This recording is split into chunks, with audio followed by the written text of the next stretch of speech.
अब चैट ना लिखा भाई।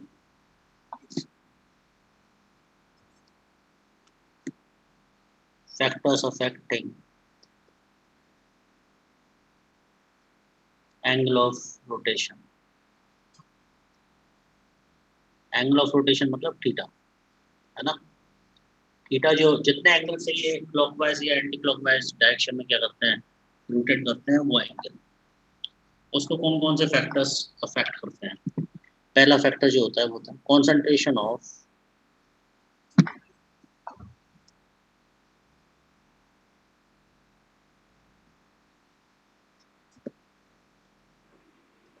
Optical active compound.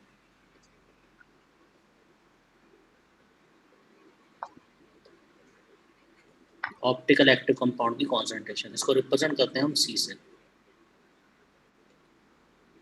जैसे जैसे कॉन्सेंट्रेशन बढ़ती है ना, वैसे वैसे थीटा बढ़ता है। कॉन्सेंट्रेशन बढ़ने से थीटा बढ़ेगा, इसका मतलब कि डायरेक्टली प्रोपोर्शनल होता है।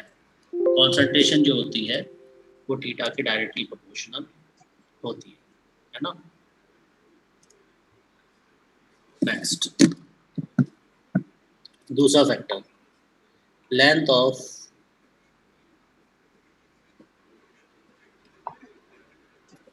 पोलैरिमीटर ट्यूब, इसको हम एल से रिप्रेजेंट करते हैं। ये भी डायरेक्टली प्रोपोर्शनल होता है। Third, temperature.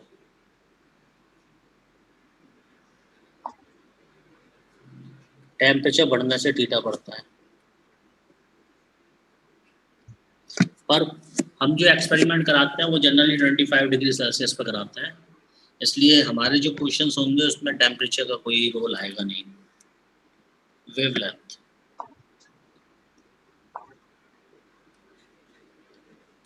लैम्डा। थीटा जो होता है ये वेवलेंथ के इनवर्सली प्रोपोर्शनल होता है। ये वेवलेंथ बढ़ने से एनर्जी कम हो जाती है, और एनर्जी कम हो जाने से थीटा जो हो जाता है वो कम हो जाता है, ठीक है ना। इसलिए वेवलेंथ भी हमारे काम की चीज़ नहीं है, क्योंकि हम जो लाइट यूज़ करते हैं वो जनरली सोडियम लाइट यूज़ करते हैं, और सोडियम लाइट की वेवलेंथ जो होती है वो फिक्स होती है। इसलिए हमारे काम के तो दो ही फैक्टर्स हैं, एक concentration of optical active compound और एक लेंथ ऑफ पोलैरिमीटर ट्यूब। एक और पढ़ेंगे हम, स्पेसिफिक रोटेशन। स्पेसिफिक रोटेशन क्या है, देखो थीटा जो होता है वो सी और एल की डायरेक्टली प्रोपोर्शनल होता है। तो मैं ये रिलेशन दे सकता हूँ, थीटा डायरेक्टली प्रोपोर्शनल टू सी और एल। सी क्या है यहाँ पे, concentration of optical active compound, और एल क्या है, लेंथ ऑफ पोलैरिमीटर ट्यूब। यदि मेरे को प्रोपोर्शनलिटी का साइन हटाना है तो थीटा इज इक्वल टू हो जाएगा अल्फा सी इंटू एल। अल्फा मैंने एक कांस्टेंट बोल दिया, तो अल्फा यदि निकालना है मेरे को, तो अल्फा बराबर क्या होगा, theta upon C into L. ध्यान देना, इसी अल्फा को हम स्पेसिफिक रोटेशन बोलते हैं। यदि हमें इस अल्फा की वैल्यू निकालनी है, इस अल्फा की डेफिनेशन निकालनी है, तो मैं क्या बोल सकता हूँ अल्फा को, मैं यदि इसको भी मैं वन कर दूँ और इसको भी मैं वन कर दूँ, तो थीटा और अल्फा दोनों बराबर हो जाएंगे। सी और एल को वन करते ही theta becomes equal to alpha, है ना। तो मैं क्या बोलूँगा, व्हेन स्पेसिफिक रोटेशन, इसको मैं पहले लिख दूँ, इसको अल्फा से रिप्रेजेंट करता है। नोट करो, फिर डेफिनेशन देता हूँ।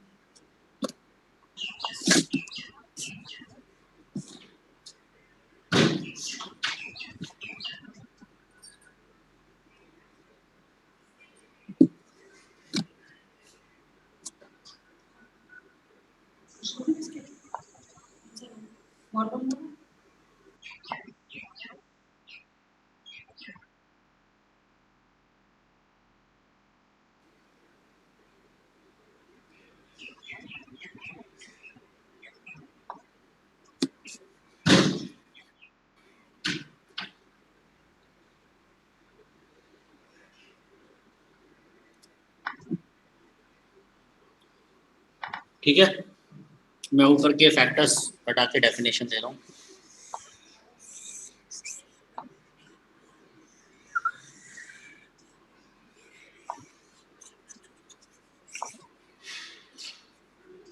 डेफिनेशन सुनो, specific rotation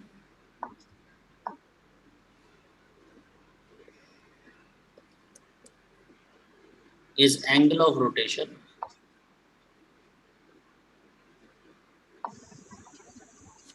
when concentration of optical active compound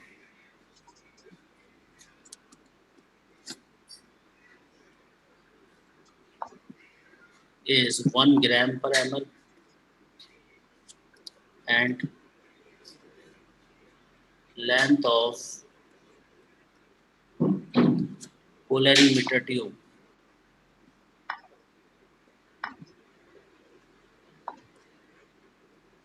is 1 decimeter. ये यूनिट्स याद रखनी है। तो ये अल्फा जो होता है ये एंगल ऑफ रोटेशन के बराबर हो जाता है यदि सी और एल को हम 1 कर लेते हैं। यूनिट याद रखना, कंसंट्रेशन की यूनिट हम 1 ग्राम पर एम एल ले रहे हैं और 1 ग्राम पर एम एल ले रहे हैं और ये 1 डेसीमीटर ले रहे हैं। अल्फा बेटा डिग्री में आएगा, रोटेशन है ना, स्पेसिफिक रोटेशन, रोटेशन तो हमेशा डिग्री में ही आता है।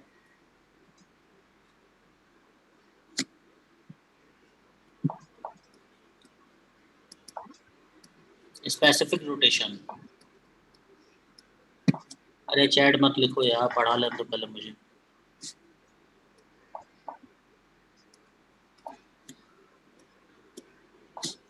Specific rotation does not depend on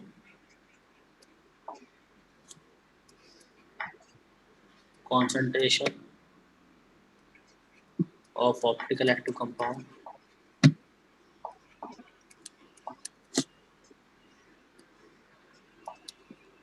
and length of polarimeter tube। इस पर डिपेंड नहीं करता, इसको भले ही हम चेंज कर लें, अल्फा की वैल्यू कभी चेंज नहीं होगी कि अल्फा हम तभी बोलेंगे जब ये दोनों 1 होंगे और ये दोनों 1 होंगे। यदि 1 की वैल्यू चेंज हो गई तो फिर वो अल्फा रहेगा ही नहीं। तो अल्फा के लिए कॉन्सेंट्रेशन और लेंथ ऑफ पोलरिटी चेंज कर भी लेंगे तब भी अल्फा चेंज होने वाला नहीं है, but it depends on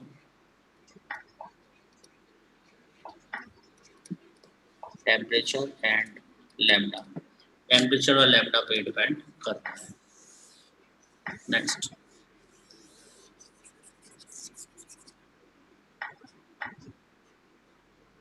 it is a characteristic property of, characteristic का मतलब क्या है बताता हूँ।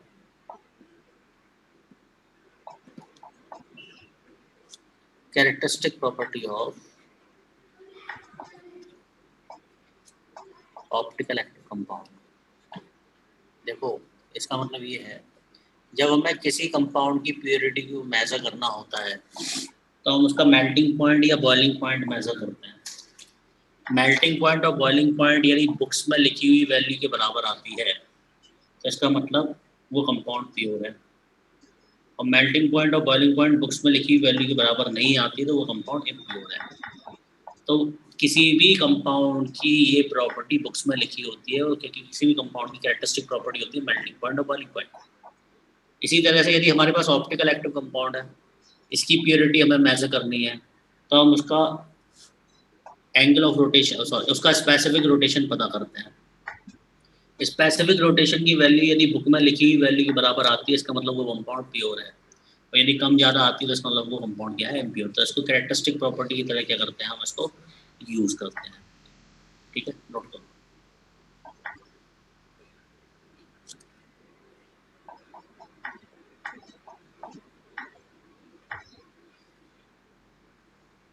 अब डाउट्स पूछो।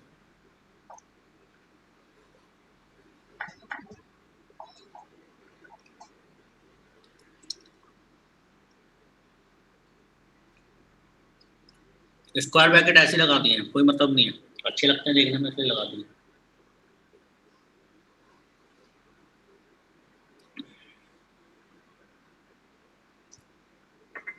C concentration, length of polarimeter tube L।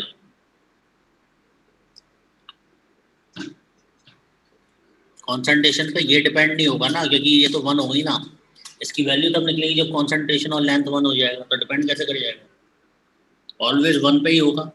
Change होने पर उसे हम स्पेसिफिक रोटेशन बोलेंगे ही नहीं।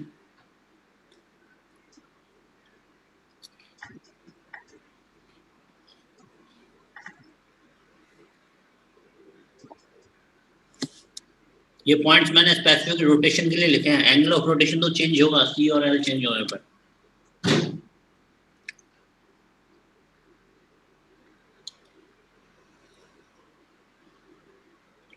हो गया, रफ कर दूं?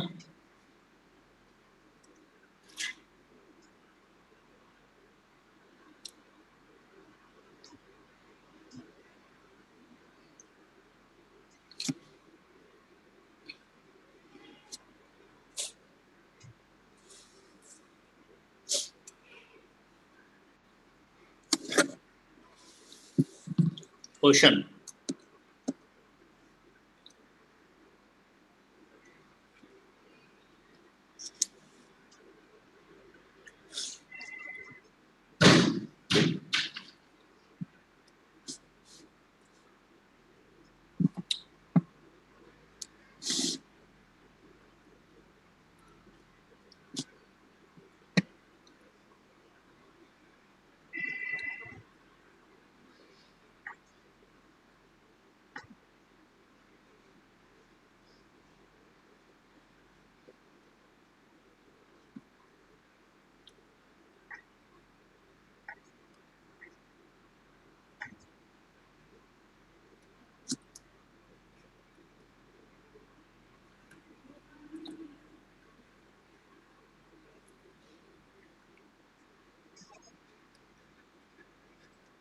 and placed in 10 centimeter long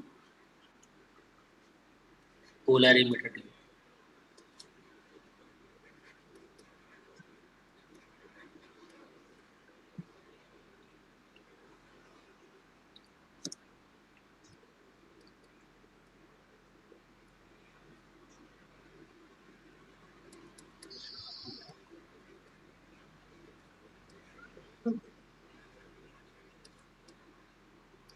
alpha निकालना है हमें, करो कोशिश। ये ए पार्ट है क्वेश्चन का।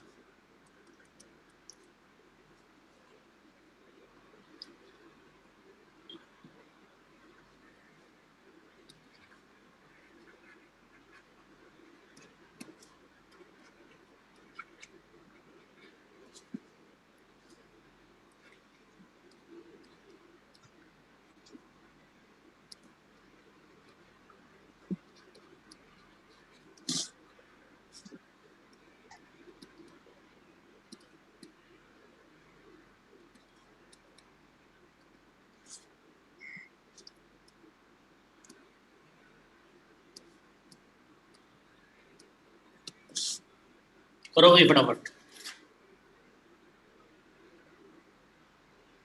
2 मिनट है, फिर मैं बताता हूँ।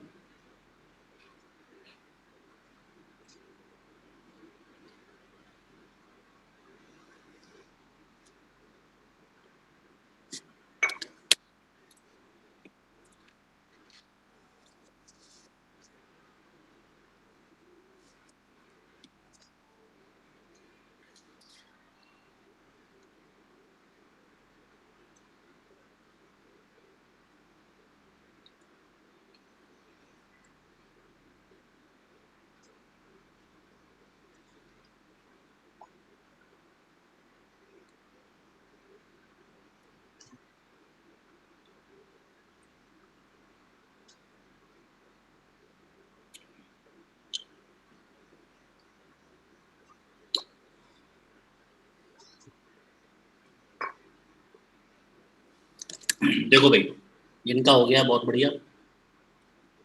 पहले मैं सी देखना है, सी क्या होगा, 6 ग्राम 5 ml में, तो ग्राम पर ml में चाहिए, तो ये सी हो गया। एल क्या होगा, ये सेंटीमीटर में दे रखा है, इसमें 10 से डिवाइड देंगे तो हमें 1 डेसीमीटर हो जाएगा ये। तो एल्फा इज इक्वल टू क्या होता है, थीटा 1.2 दे रखा है,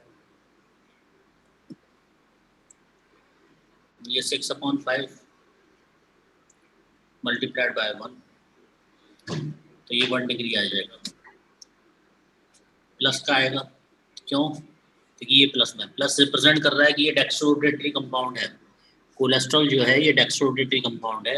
यदि पीपीएल, इसको पोलरीमीटर ट्यूब में हम भरेंगे तो ये पीपीएल को राइट में रोटेट करेगा 1.2 डिग्री से किसी पर्टिकुलर कॉन्सेंट्रेशन पर।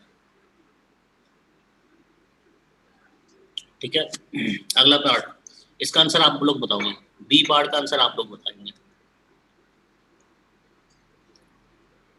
मैंने चैट खोल दिया, बी पार्ट का आंसर आप लोग बताएंगे।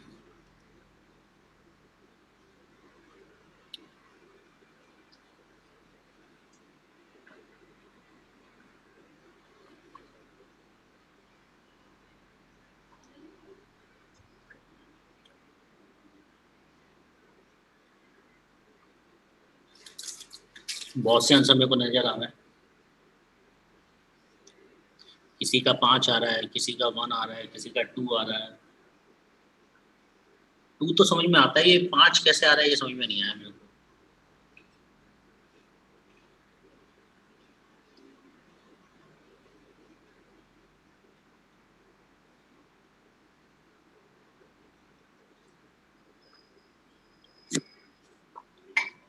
यहाँ पे अल्फा 1 ही रहेगा, है ना, क्योंकि कॉन्सेंट्रेशन और पोलरीमीटर ट्यूब को चेंज करने पर अल्फा चेंज नहीं होता। चेंज क्या होता है? थीटा। तो C part, calculate new value of theta, निकालो भाई।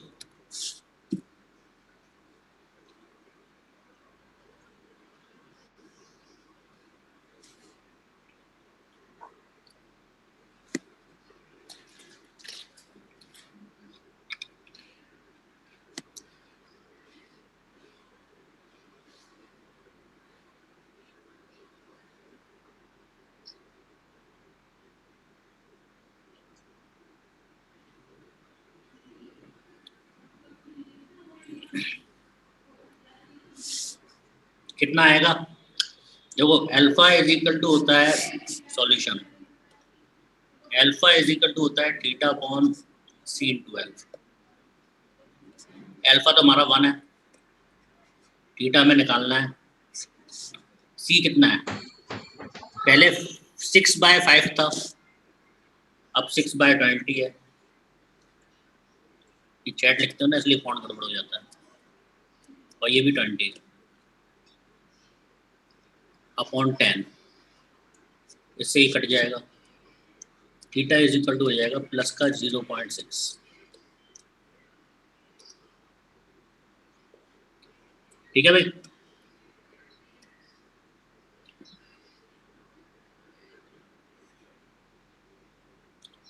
किसी को कोई डाउट? हैंड रेज कर दे जिसको डाउट हो।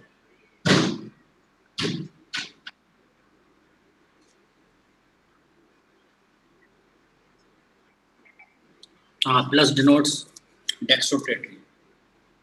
1.6 नहीं, 0.6 आएगा बेटा।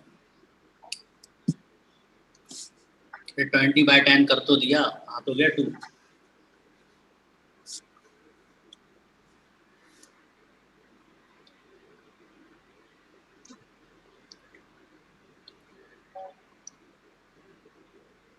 चले भाई आगे, नोट हो गया?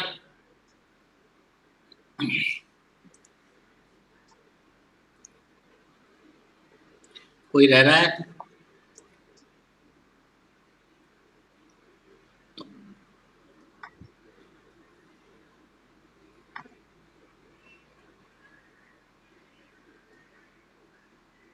अबे अनम्यूट नहीं हो रहा भाई तो। सर आपने तो कहा था कि जब उसकी वैल्यू लेंथ और कंसंट्रेशन 1 होगी तभी डिफाइन होगा अल्फा। हाँ तो सर यहाँ तो लेंथ कंसंट्रेशन चेंज हो गई ना। अबे यहाँ पे डिवाइड क्यों दे रहे हैं? डिवाइड और दे सर रहे जब वो 1/1 हो जाएगी तो अल्फा इक्वल टू थीटा हो जाएगा, और आपने कहा थीटा चेंज होगा तो अल्फा भी तो चेंज होना चाहिए। अरे थीटा चेंज हो रहा है क्योंकि आप कंसंट्रेशन और लेंथ चेंज कर रहे हो, तो थीटा तो, अल्फा को कांस्टेंट रखने के लिए थीटा को चेंज करना पड़ेगा या नहीं करना पड़ेगा? लेकिन सर जब डिनोमिनेटर 1 हो जाएगा तो फिर थीटा भी चेंज होगा ना। अगर अरे 1 थोड़ी नहीं होगा, नालायक हो यार। जब कॉन्सेंट्रेशन 6/5 है तब थीटा 1.2 डिग्री है। जब कॉन्सेंट्रेशन 1 होगी तो 1.2 डिवाइडेड बाय 6/5 होगा या नहीं होगा? Yes sir. तो यहाँ डिवाइड क्यों दे रहे हैं? उसको 1 करने के लिए तो डिवाइड दे रहे हैं ऑलरेडी। अरे 1 करने के लिए तो डिवाइड दे रहे हैं बेटा। सर जब 6/5 है तो 1.2 डिग्री है, तो 1 पे कितनी होगी यही तो निकाल रहे हैं हम। ओके। और बोलो भाई। हम्म हम्म हम्म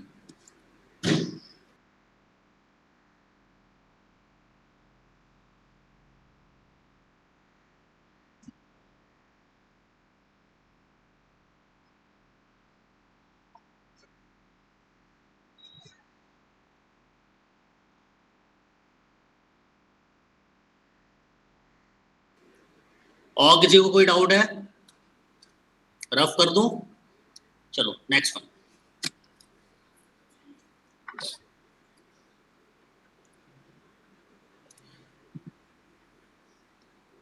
नेक्स्ट,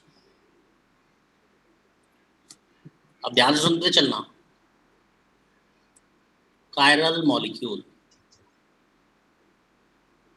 अब हम पुराना रिकैप करेंगे पूरा, और उसी के ऊपर चीजें डिपेंड हो जाएंगी। अब यदि पुराना आता होगा तभी अब आगे की कहानी समझ में आएगा।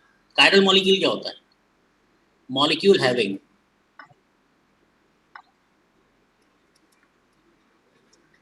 Non super imposable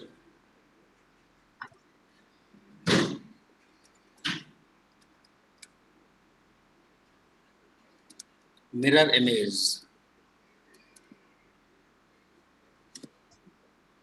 is called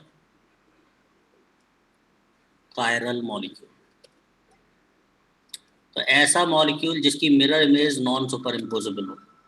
जैसे हमने यहाँ ए लिया, यहाँ बी लिया, यहाँ सी, यहाँ डी।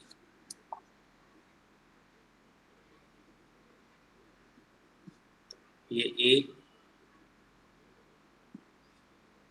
बी, ये दोनों मिरर इमेज है एक दूसरे के, और ये नॉन सुपर इम्पोजिबल है। अब क्वेश्चन ये है कि नॉन सुपर इम्पोजिबल होता क्या है?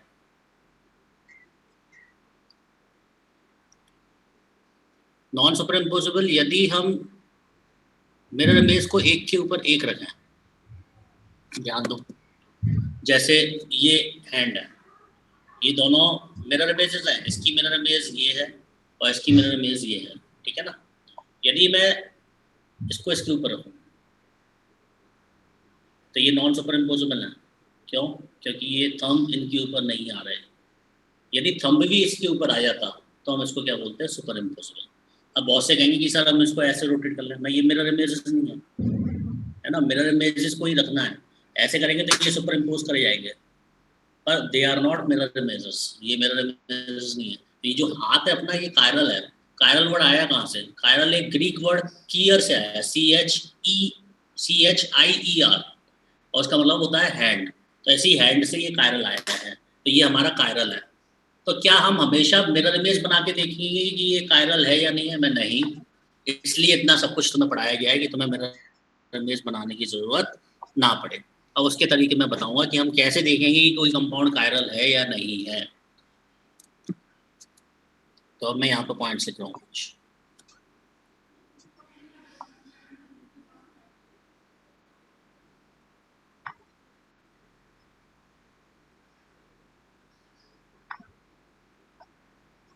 कोई भी डायसिमेट्रिक मॉलिक्यूल होगा तो वो मॉलिक्यूल ऑलवेज कायरल होगा, है ना। तो हम ये नहीं देखेंगे कि मिरर इमेज बनाएंगे। इतना सब कुछ देखेंगे तो पागल हो जाएंगे। हर चीज लेबोरेटरी में जाके देखने में तो नहीं था। हमने POS पढ़ा, हमने COS पढ़ा, हमने RS पढ़ा। ये सब हमने इसलिए पढ़ा कि हम बैठे बैठे पहचान लें कि मॉलिक्यूल कायरल है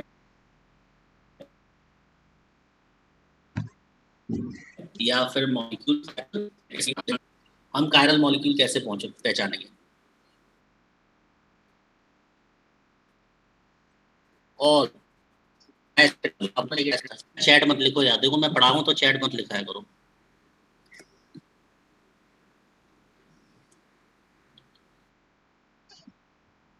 हाँ अभी देखो क्या है क्या नहीं है। अच्छा ये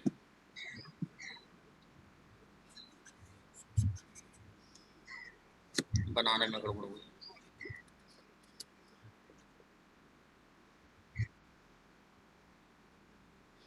ठीक है, ऑल डायसिमेट्रिक मॉलिक्यूल। डायसिमेट्रिक का मतलब क्या होता है? जिनके पास पीओएस सीओएस नहीं होता। All dissymmetric molecules are chiral molecule. Mirror की जरूरत ही नहीं है, हमें क्या देखने की जरूरत है? हमें पीओएस और सीओएस देखने की जरूरत है। यदि मॉलिक्यूल में पीओएस और सीओएस नहीं है तो डेफिनेटली वो कायरल है। ये ध्यान रखना कि पीओएस और सीओएस दोनों एब्सेंट रहनी चाहिए। ठीक है, दूसरा point, all chiral molecules are optical active. जितने भी कायरल मॉलिक्यूल्स होते हैं वो सभी ऑप्टिकल एक्टिव होते हैं, इसको छोड़ के, एक्सेप्ट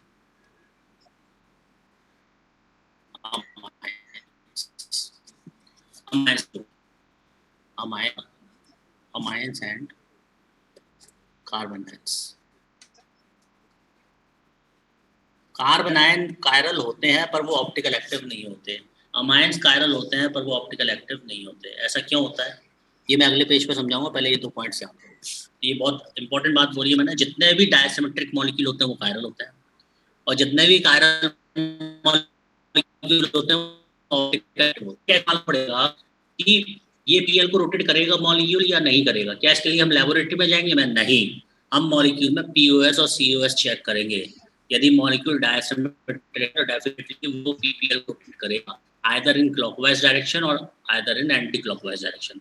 हम यहाँ बैठे बैठे ये चेक नहीं कर सकते कि ये डेक्स्ट्रो रोटेटरी है या लीवो रोटेटरी है।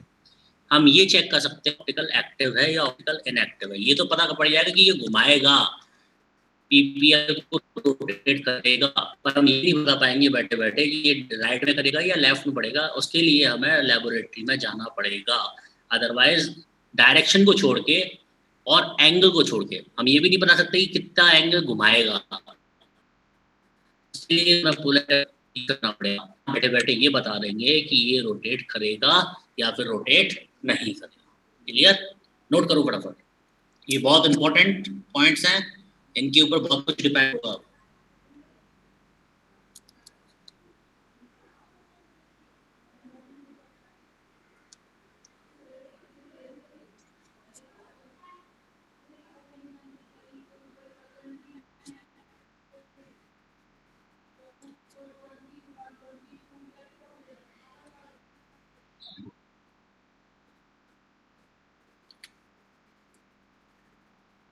कोई डाउट पूछो।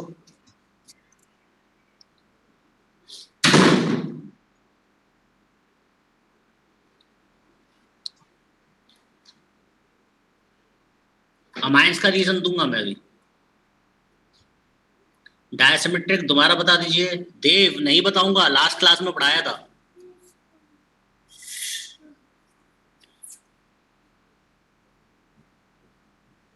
नॉन सुपर इम्पोजेबल मतलब एक मेज के एक के पीछे दूसरा रखोगे तो दोनों एक दूसरे को सुपर इम्पोज, मतलब एग्जैक्ट एक के पीछे एक नहीं आना चाहिए। अभी मैंने हाथ का एग्जांपल बताया था यार। और सुपर इम्पोजेबल एग्जैक्ट एक के ऊपर एक बैठ जाए।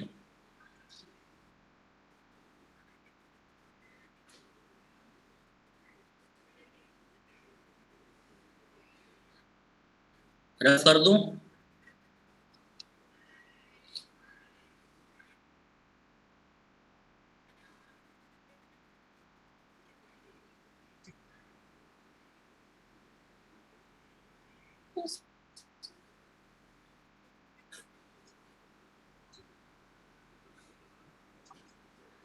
चलो भाई नेक्स्ट वन।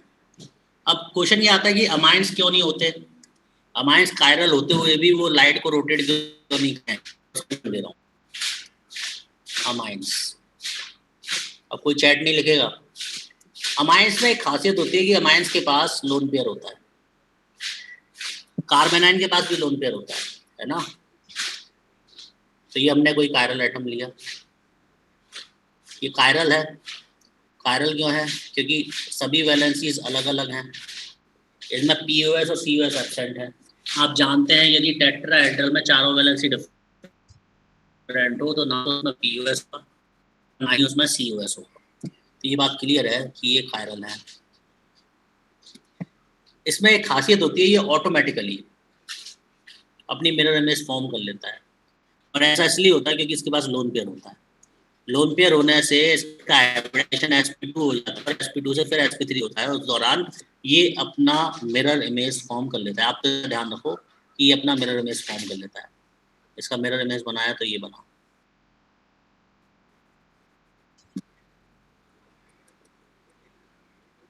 ये अपना मिरर इमेज फॉर्म कर लेता है।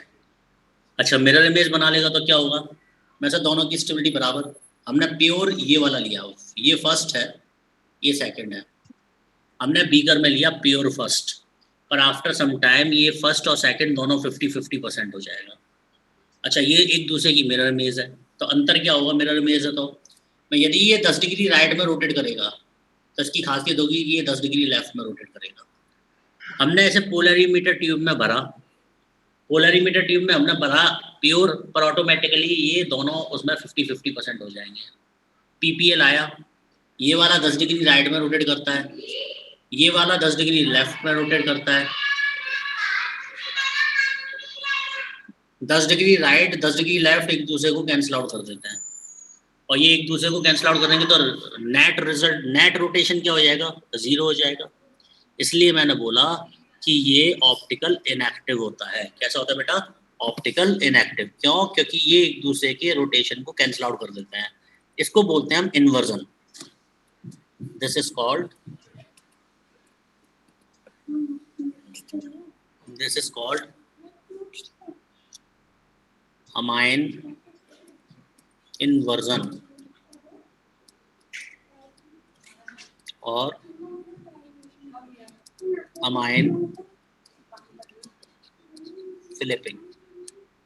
इसको हम अमाइन इन्वर्जन, इन्वर्जन इसलिए बोला क्योंकि इसने अपनी मिरर में उल्टा हो गया एक तरह से। देखो, जैसे आपने अम्ब्रेला देखा हो, अम्ब्रेला तेज हवा में बिल्कुल अपोजिट हो जाता है, तो उसको हम बोलते हैं क्या, इन्वर्जन, उलट जाना, पलट जाना, उसको हम इन्वर्जन बोलते हैं। तो this one is called amine inversion, और इस अमाइन इन्वर्जन की वजह से ही ये कैसा हो जाता है, इसका रोटेशन जो होता है वो जीरो हो जाता है।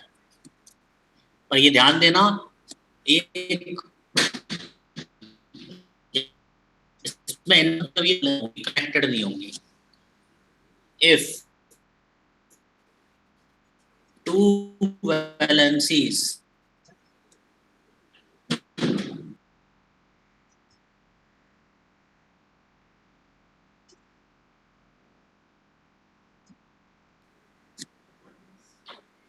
if two valencies of nitrogen, if two valencies of nitrogen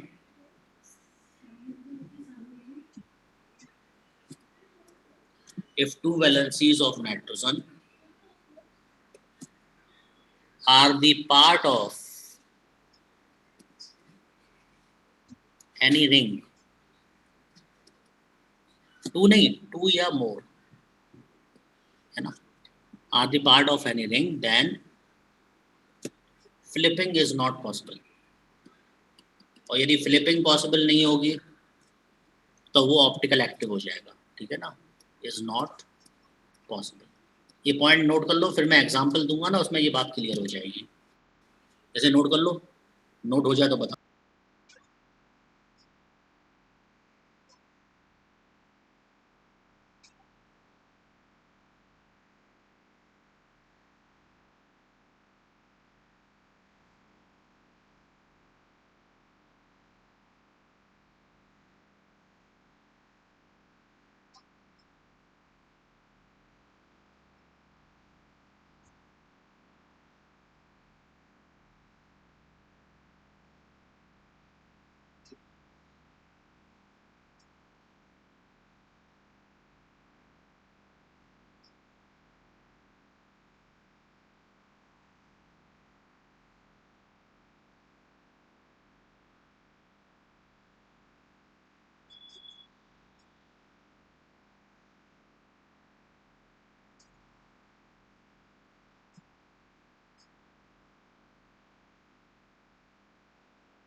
बेटा ये मिरर इमेज ही है, यहाँ मिरर लगा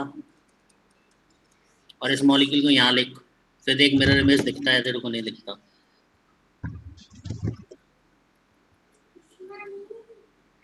रफ कर दूं?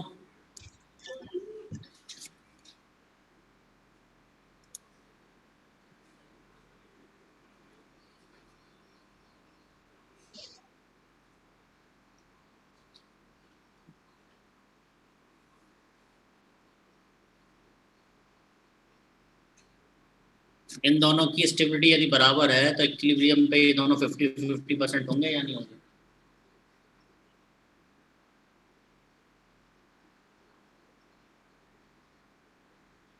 और कार्बन आयन भी इसलिए शो करता है कि किसके पास क्या होता है, कार्बन आयन के पास भी लोन पेयर, इसलिए कार्बन आयन भी इन्वर्जन शो करता है।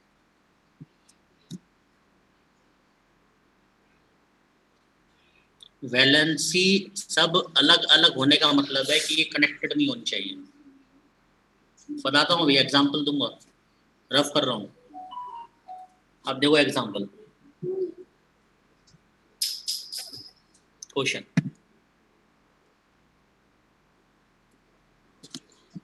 पहला क्वेश्चन, CH3 NHCH2 CH3, ये पहली बात तो कायरल है। कैसे मालूम पड़ा? नाइट्रोजन कायरल है, किसी भी मॉलिक्यूल में यदि एक ही कायरल सेंटर होगा तो उसमें ना तो POS होगा ना COS होगा, हमेशा याद रखना।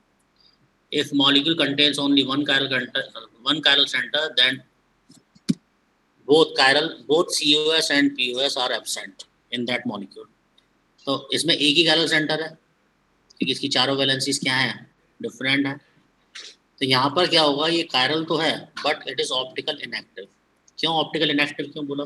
मैं इसमें इन्वर्जन पॉसिबल होगा, इंटरकनेक्टेड नहीं है ना। दूसरा मॉलिक्यूल देखते जाना, CH3NHPH, ये तो एक कायरल है और एक आयरल तो कभी भी ऑप्टिकल एक्टिव हो ही नहीं सकता, ये भी ऑप्टिकल इनएक्टिव है। अब बहुत को डाउट आएगा ये एक आयरल क्यों है, सोचो, पढ़ाया है पहले। जिसको डाउट हो ना वो हैंड रेज करेगा। इस क्वेश्चन के जवाब मैं चैट पे नहीं दूंगा।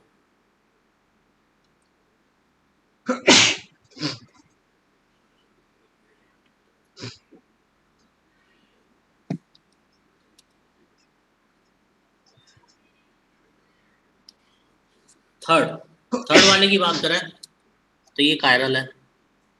क्यों? मैं चारों वैलेंसीज अलग हैं, ये वाली वैलेंसी इस वाली वैलेंसी से अलग है क्योंकि यहाँ डबल बॉन्ड O है, यहाँ डबल बॉन्ड O नहीं है। CH3 और लोन पेयर अलग है, एज वेल एज ये ऑप्टिकल एक्टिव है। यहाँ पर देखो इसकी दो वैलेंसीज रिंग फॉर्मेशन कर रही हैं, और जब ये रिंग फॉर्मेशन में होगा तो यहाँ पर कोई फ्लिपिंग नहीं होगा, नो फ्लिपिंग, नो इन्वर्जन। तो यदि दो या दो से ज़्यादा वैलेंसीज रिंग का पार्ट होती हैं तो वहाँ पर इन्वर्जन पॉसिबल नहीं है, और इन्वर्जन नहीं होगा तो डेफिनेटली कंपाउंड ऑप्टिकल एक्टिव होगा। फोर्थ, अब आप लोग करेंगे, आपके लिए एग्जाम्पल।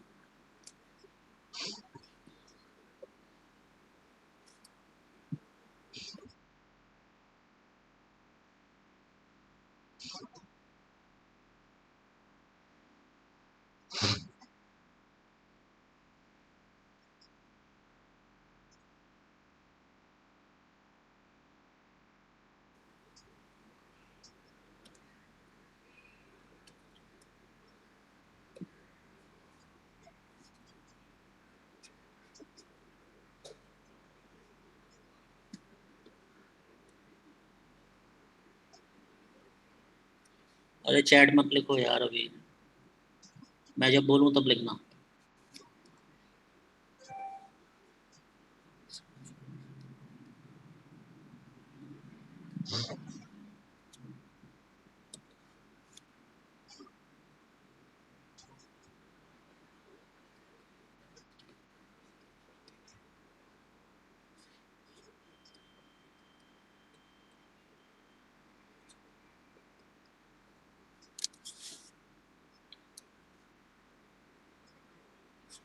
बताओ भाई, कौन कायरल है, कौन ए कायरल है, कौन ऑप्टिकल एक्टिव है, कौन ऑप्टिकल इनएक्टिव है। NH के ऊपर वो मैंने स्टार लगाया है उसको कायरल बताने के लिए। अपना अपना करके रखा है, मैं अभी डिस्कस करूंगा।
इसमें ये वाली वैलेंसी और ये वाली वैलेंसी डिफरेंट है, और ये भी डिफरेंट है क्योंकि यहाँ 2 कार्बन है, यहाँ भी 2 कार्बन है, पर यहाँ डबल बॉन्ड है, यहाँ पर एक ही कार्बन है। 3 वैलेंसी डिफरेंट, एक लोन पेयर, तो ये कायरल है। ऑप्टिकल एक्टिव क्यों है? ऑप्टिकल एक्टिव इसलिए है क्योंकि यहाँ पर इन्वर्जन पॉसिबल नहीं होगा। इन्वर्जन क्यों नहीं पॉसिबल है? क्योंकि यहाँ पर तो 3 वैलेंसी रिंग फॉर्म कर रही हैं, और रिंग फॉर्म करेंगी तो उधर इन्वर्जन पॉसिबल नहीं है। इस वाले में ये दोनों वैलेंसी सेम है, इसलिए ये एक कायरल है। या हम ये भी बोल सकते हैं कि इस वाले में POS प्रेजेंट है। देखो इसको हम ऐसे काट लेंगे, POS है तो डेफिनेटली ये डायसिमेट्रिक ही नहीं है, और डायसिमेट्रिक नहीं है तो ये एक कायरल है। ठीक है, यहाँ पर ये वैलेंसी अलग है, ये वैलेंसी अलग है, एक लोन पेयर और H अलग, 2 वैलेंसी रिंग फॉर्मेशन कर रही हैं, तो ये कैसा हो जाएगा? कायरल हो जाएगा और ऑप्टिकल एक्टिव हो जाएगा। ये कायरल है, ऑप्टिकल एक्टिव है। यहाँ पे फ्लिपिंग होने के चांसेस नहीं है। फ्लिपिंग के लिए कम से कम एक लोन पेयर चाहिए, यहाँ एक भी लोन पेयर नहीं है। ठीक है, इनमें कोई डाउट हो 7 एग्जांपल्स में तो पूछो। सेकंड वाले में किसी को डाउट हो तो वो हैंड रेस करेगा, सेकंड एग्जांपल में ऐसे नहीं बताऊंगा।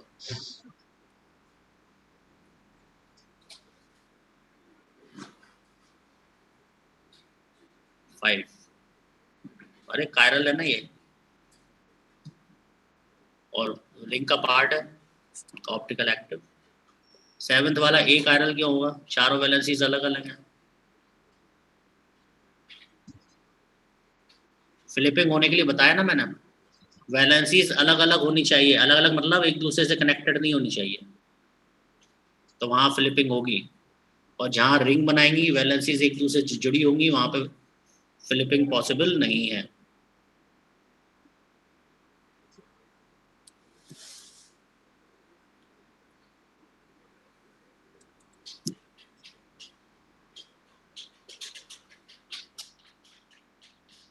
चलो आगे, नोट हो गया।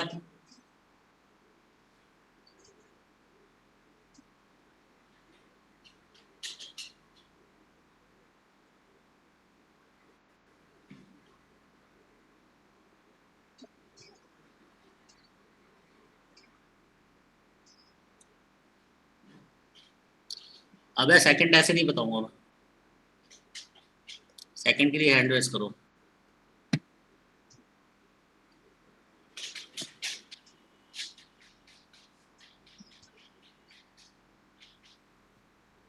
सर नाइट्रोजन के पास चारों डिफरेंट वैलेंसी है, तो इसे आप एक आयरन क्यों बोल रहे हैं?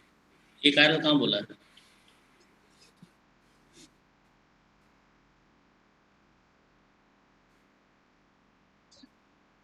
सेकंड वाला घर पे पढ़ लेगा तो ये बातें नहीं करेगा। पढ़ाया था मैंने, जब कायरल सेंटर बताया था उस टाइम पढ़ाया था, रिपीट करेंगे घर पे जाके, रिवाइज करेंगे। कायरल एटम जहाँ पढ़ाया है वहाँ पर आप रिवाइज करेंगे, मैं नहीं बताऊंगा। और सब बच्चे चैट पर बिल्कुल सही जवाब दे रहे हैं।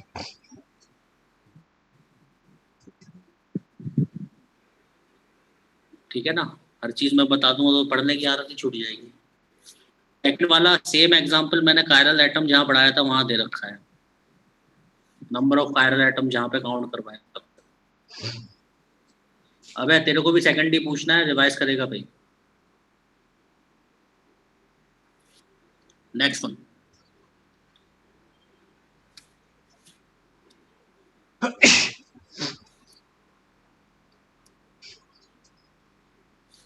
अगर कायरल एटम होगा तो मॉलिक्यूल भी कायरल होगा क्या? यदि एक कायरल एटम होगा तो मॉलिक्यूल डेफिनेटली कायरल होगा, पर एक से ज़्यादा कायरल एटम होंगे तो हमें पीओएस और सीओएस चेक करना पड़ेगा, क्योंकि एक कायरल एटम के लिए कभी भी पीओएस और सीओएस प्रेजेंट नहीं होता। इसलिए हम बोल सकते हैं कि एक कायरल सेंटर होगा तो डेफिनेटली मॉलिक्यूल कायरल होगा, क्योंकि पीओएस और सीओएस एब्सेंट होगा। नेक्स्ट, अगला पॉइंट। अब ये पॉइंट्स घर पे जाके आज जरूर पढ़ना, अब ये पॉइंट बता रहा हूँ मैं।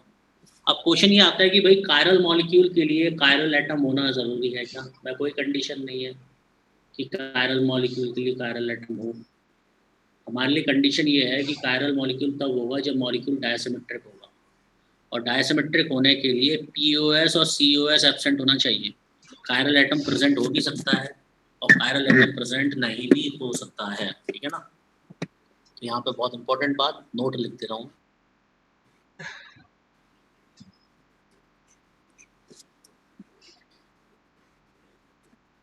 Chiral atom is not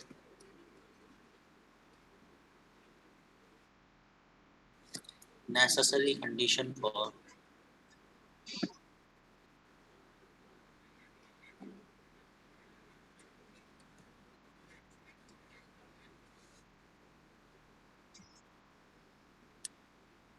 optical activity. मतलब मॉलिक्यूल ऑप्टिकल एक्टिव होगा या नहीं होगा उसके लिए कायरल एटम जरूरी नहीं है। क्या जरूरी है? Chirality in A molecule, chirality in A molecule is a necessary condition for optical activity,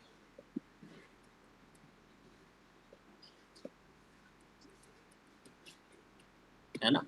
मतलब मॉलिक्यूल पूरा कायरल होना चाहिए, मॉलिक्यूल में कायरल एटम हो ये नेसेसरी कंडीशन नहीं है, मॉलिक्यूल कायरल होना चाहिए, दोनों में अंतर है।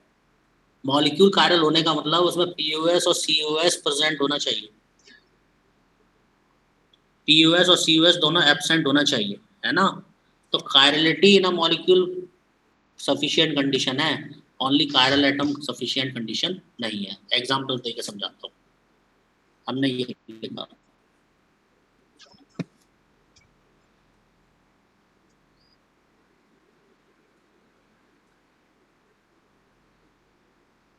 अंशराज क्या दिक्कत है भाई, क्या नहीं होना चाहिए?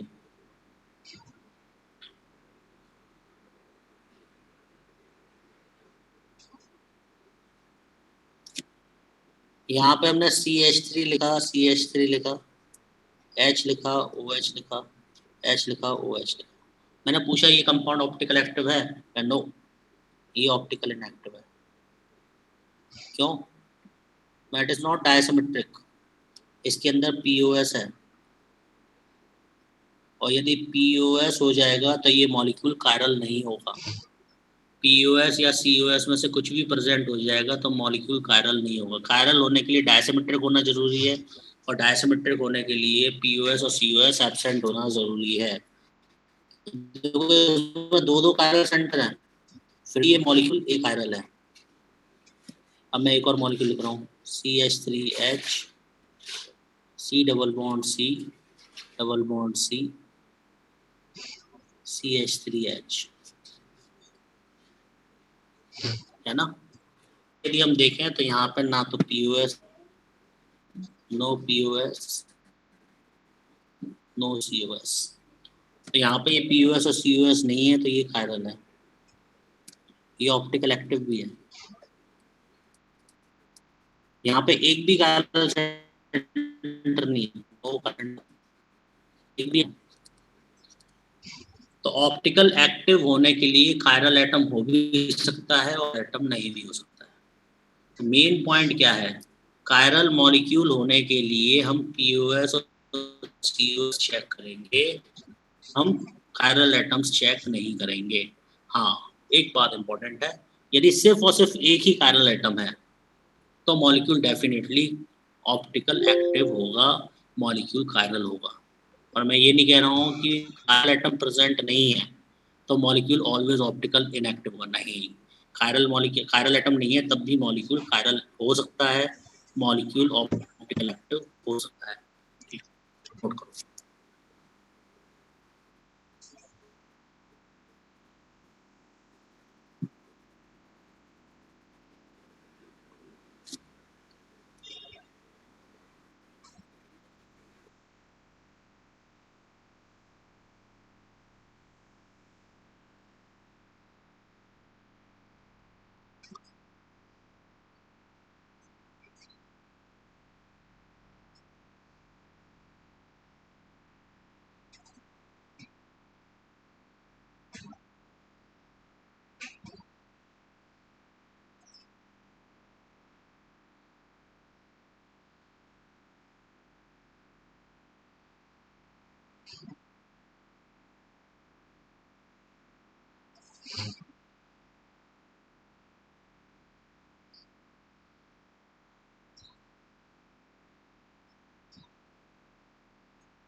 मैं कुछ बोल ही नहीं रहा, साउंड कहाँ से आएगी? ये पॉइंट तो मैं बोल चुका हूँ दोनों। If more than one chiral atoms are present,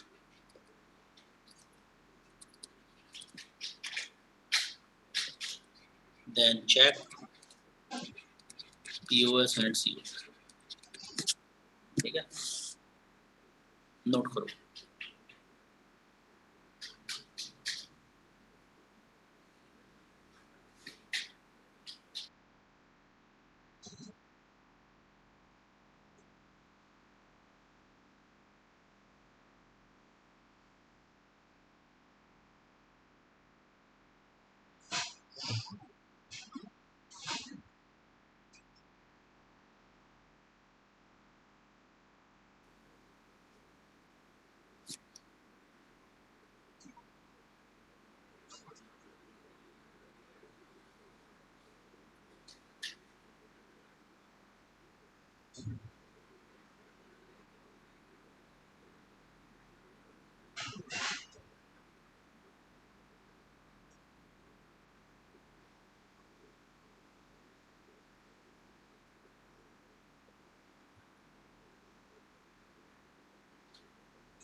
हो गया, नोट कर लिया?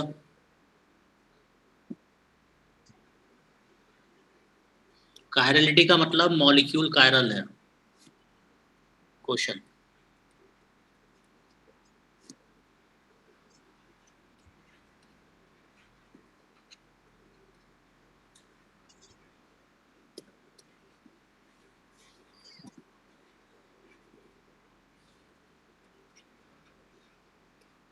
कायरल और अकायरल मॉलिक्यूल्स बताना है हमें।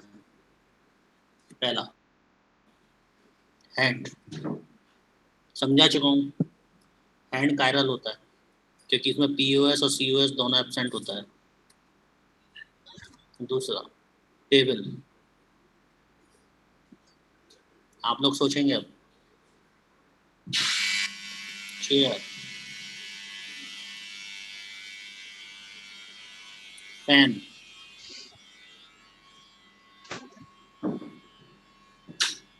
शू,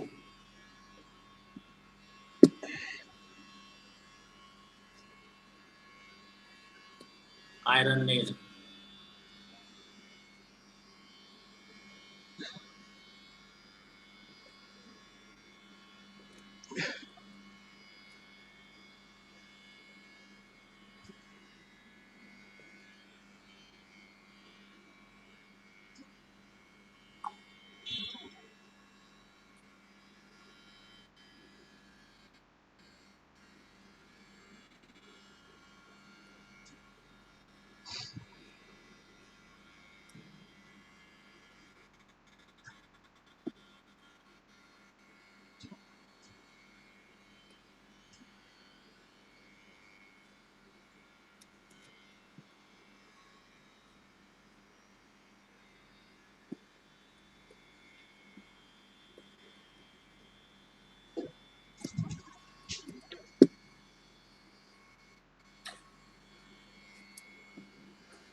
पीओएस सीओएस चेक करना है आप लोगों को। केला दूध दे देते हैं थोड़ा सा का खाना बना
कर लेना तो बता देना भाई।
आया मांशु, नींद आ जाती है, सो जाता हूँ।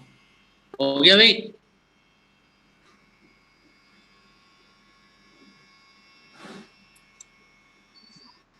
चलो ध्यान दो, ये एक आयरन होगा, पीओएस होगा इसमें, चेयर भी एक आयरन होगा, फैन भी एक आयरन होगा, शू का आयरन होगा।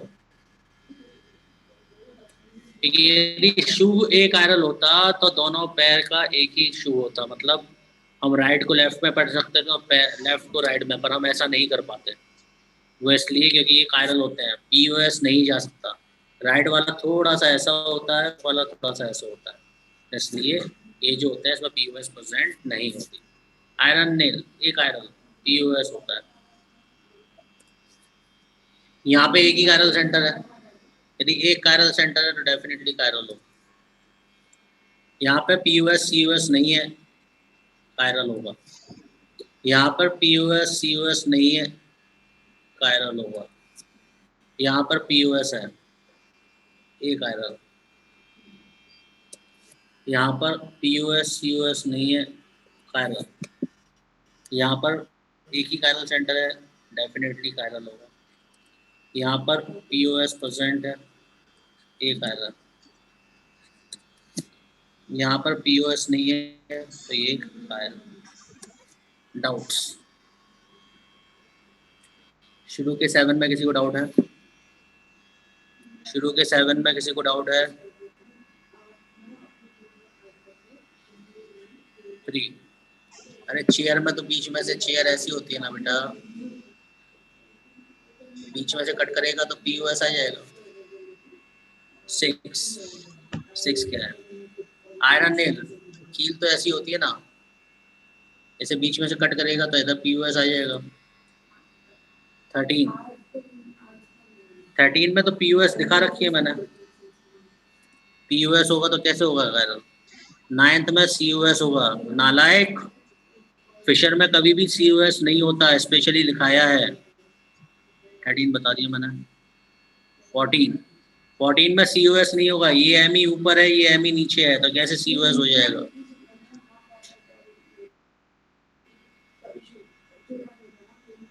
नाइन्थ में सीओएस नहीं होगा बेटा, पीओएस भी नहीं होगा और सीओएस भी नहीं होगा। फिशर में हम कभी भी सीओएस नहीं लिखते। 12th में सीओएस कैसे हो जाएगा, कैसे, हाउ। यहाँ सेंटर पे चले, इधर CH3 है, इधर CH3 कहाँ है, इधर डबल बॉन्ड है, इधर डबल बॉन्ड कहाँ है। नालायक है क्या, घर पे या पढ़ा नहीं जाता तेरे पे, बिल्कुल मुंह उठा के चले जाते हैं बस क्लास में। अभी पीओएस सीओएस देखना नहीं आता है।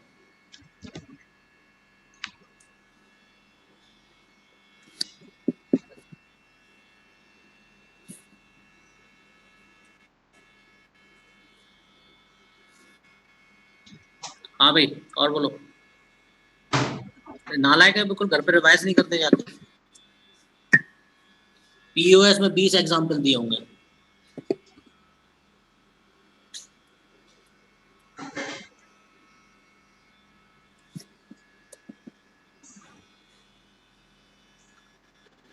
सर 9th में COS होगा शायद। क्या होगा 9th में? COS। स्पेशली बताया था फिशर में COS नहीं होता। घर पे पढ़ लेगा तो माँ बाप का भला हो जाएगा, तेरा भी भला हो जाएगा। फिशर क्या होता है? हॉरिजॉन्टल लाइंस क्या बताती हैं? ऐसा होता है फिशर।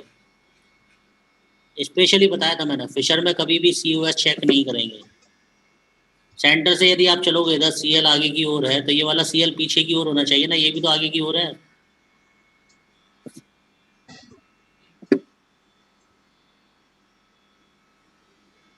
डांट खाने वाले काम करते हो बस। सिद्धार्थ पटेल, कोई डाउट है तेरे को?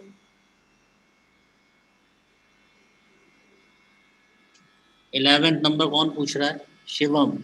इधर CHO है, इधर CH2OH है, दिखाई नहीं दे रहा बेटा आपको?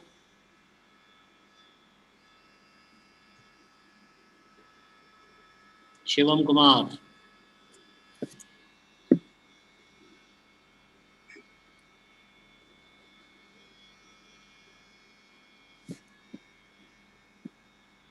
चलो नेक्स्ट वन। 12th में मिडिल में बॉन्ड है, मिडिल में बॉन्ड नहीं है, वो POS बताया था मैंने। कोई नालायक इसमें COS बता रहा था तो उसे समझा रहा था, मिडिल में कोई बॉन्ड नहीं है, ऐसा है 12।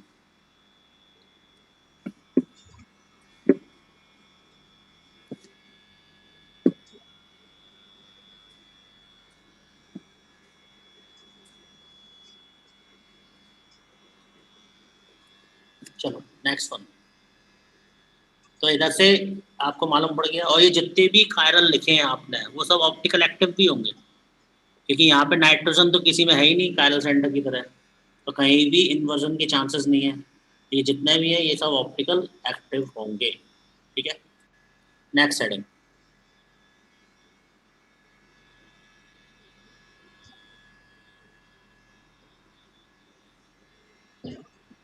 एनंशियोमस।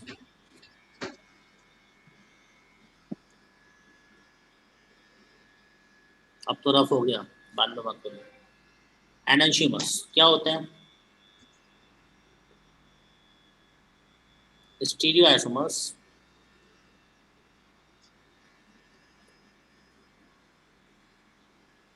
which are non-super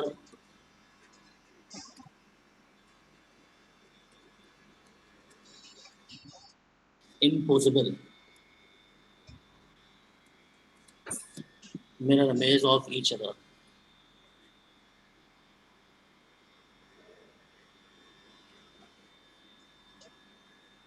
are called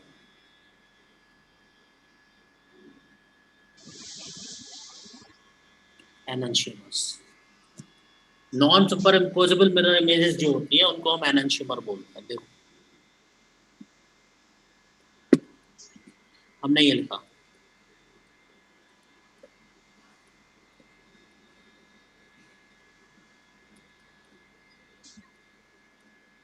ये नॉन सुपर इम्पोसिबल है। यदि इसको मैं इसके ऊपर प्लेस करूंगा तो इधर राइट में OH है, इधर राइट में H है, इधर राइट में OH है, तो ये नॉन सुपर इम्पोसिबल है। एक दूसरे की मिरर इमेजेस हैं बट नॉन सुपर इम्पोसिबल है, इसलिए इनको हम एनंशियोमर बोलेंगे। ठीक है, एनंशियोमर होने के लिए एक बात और इम्पोर्टेंट है, यदि इसका कन्फिगरेशन मैं निकालूं तो ये 1, ये 2, ये 3, ये R होगा, तो डेफिनेटली इसका एनंशियोमर का कन्फिगरेशन S होगा। एनंशियोमर होने के लिए कन्फिगरेशन डिफरेंट होगा, है ना? तो क्या प्रॉपर्टीज है इसकी एनंशियोमर्स की?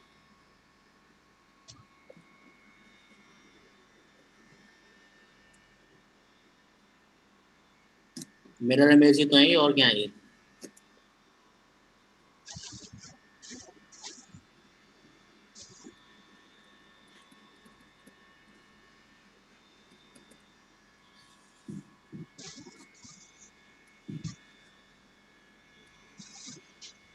All enantiomers are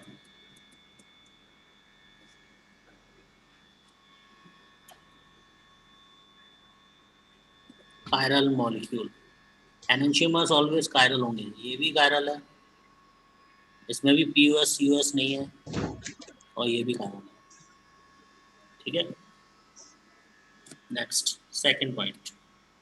Enantiomers have same optical rotation. They have same optical rotation with different direction.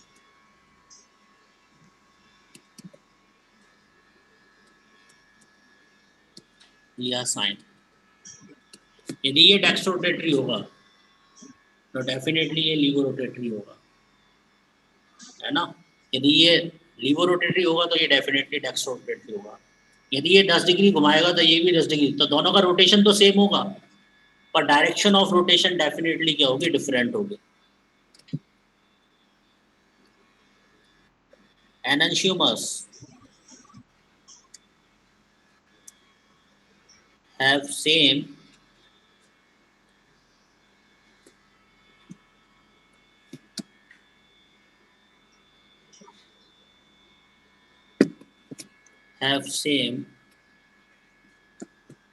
physical and chemical properties.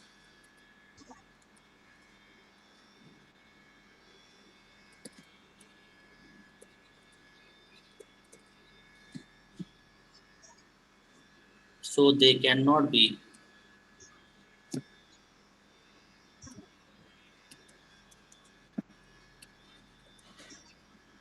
separated by physical methods. इनको हम फिजिकल मेथड से सेपरेट नहीं कर सकते, such as fractional distillation. Fractional distillation से हम उन compounds को सेपरेट करते हैं जिनके बॉइलिंग पॉइंट सेम होते हैं. इसके तो बॉइलिंग पॉइंट सेम होते हैं. जिनके बॉइलिंग पॉइंट डिफरेंट होते हैं उनको हम फ्रैक्शनल डिस्टिलेशन से सेपरेट करते हैं. एनएनशियोमर की तो फिजिकल और केमिकल प्रॉपर्टी सेम है, तो इनके बॉइलिंग पॉइंट सेम होते हैं, इसलिए हम इनको फिजिकल मेथड से सेपरेट नहीं कर पाते. नोट करो.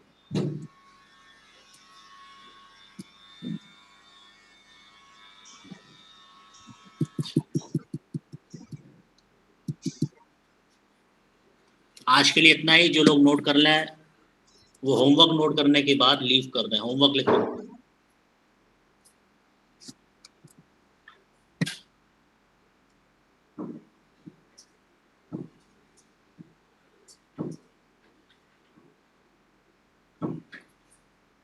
लॉक के बगल में, तो लॉक के बगल में पुश करो.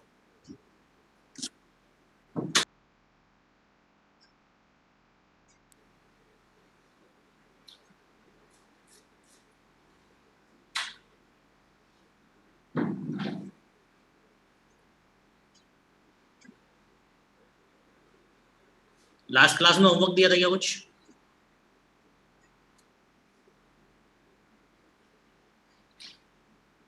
लास्ट क्लास में होमवर्क दिया था.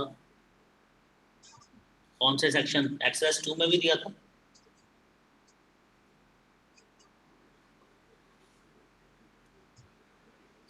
एक्सरसाइज 2 में दिया था. एक्सरसाइज 2 में ठीक है, तो वही होमवर्क है.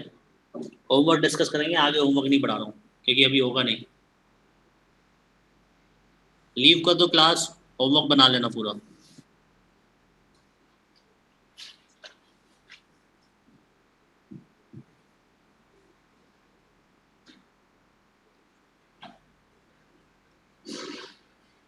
ठीक है, दे रखा बेटा होमवर्क, बच्चे बताना है.